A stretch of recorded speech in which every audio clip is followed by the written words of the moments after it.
Hello viewers, আসসালামু আলাইকুম। হ্যালিরুপ থেকে বলছি। আজ আমি আপনাদের সাথে শেয়ার করব খুবই ফেমাস এবং খুবই নান্দনিক এক সেতু নিয়ে, যে সেতুটি প্যারিসে অবস্থিত।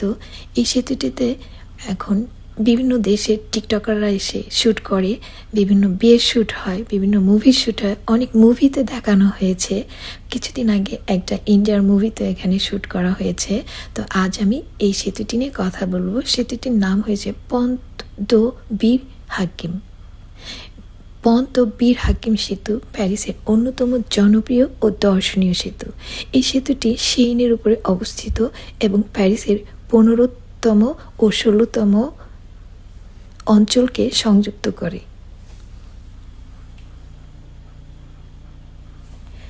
এই সেতুটি 1900 দশকের দিকে নির্মিত হয়েছিল। মূলত এটি পন্ত পাসি নামে পরিচিত ছিল, যা প্যারিসের একটি অংশ হিসেবে ব্যবহৃত হতো। দ্বিতীয় বিশ্বযুদ্ধে 1942-এ প্যারিসের মুক্তি ও স্বাধীনতার জন্য লড়াই করা ফরাসি বাহিনী ফ্রি ফ্রান্স এর সাফল্যের স্মরণে এই সেতুর নাম পরিবর্তন করে পন্ত দো বীর হাকিম রাখা হয়। বীর হাকিমের যুদ্ধ ছিল ফ্রান্সের জন্য একটি গুরুত্বপূর্ণ মাইল ফলক, যা সেতুটিকে নতুন এক ঐতিহাসিক ও জাতীয় গুরুত্ব প্রদান করে।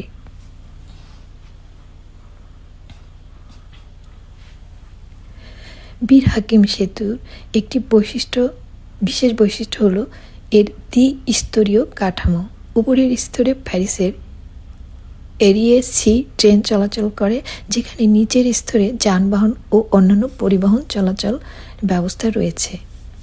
আধুনিক ইস্পাত কাঠামো ব্যবহারের ফলে এই সেতুটি দৃঢ়, টেকসই এবং দেখতে খুবই নান্দনিক। কারুকার্যপূর্ণ নকশা ও সিমেট্রিক আর্কিটেকচার প্যারিসের শহরের চিত্র এক অনন্য ছাপ রেখেছে।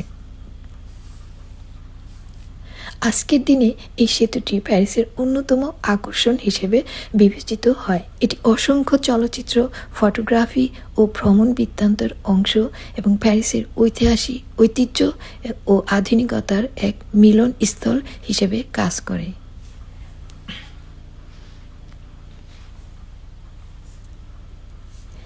ইন ক্যাপশন সহ বিভিন্ন বিখ্যাত চলচ্চিত্রে এই সেতুকে একটি আইকনিক ল্যান্ডমার্ক হিসেবে তুলে ধরা হয়েছে, যা দর্শকদের মনে সেতুটির অসাধারণ সৌন্দর্য ও আধুনিকত্বের প্রমাণ বহন করে।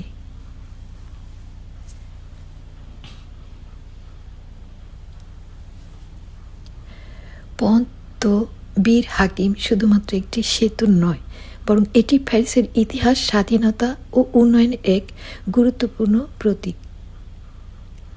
1942-এ নাম পরিবর্তনের মাধ্যমে এটি ফরাসি সংগ্রামের স্মৃতিতে রূপান্তরিত হয়।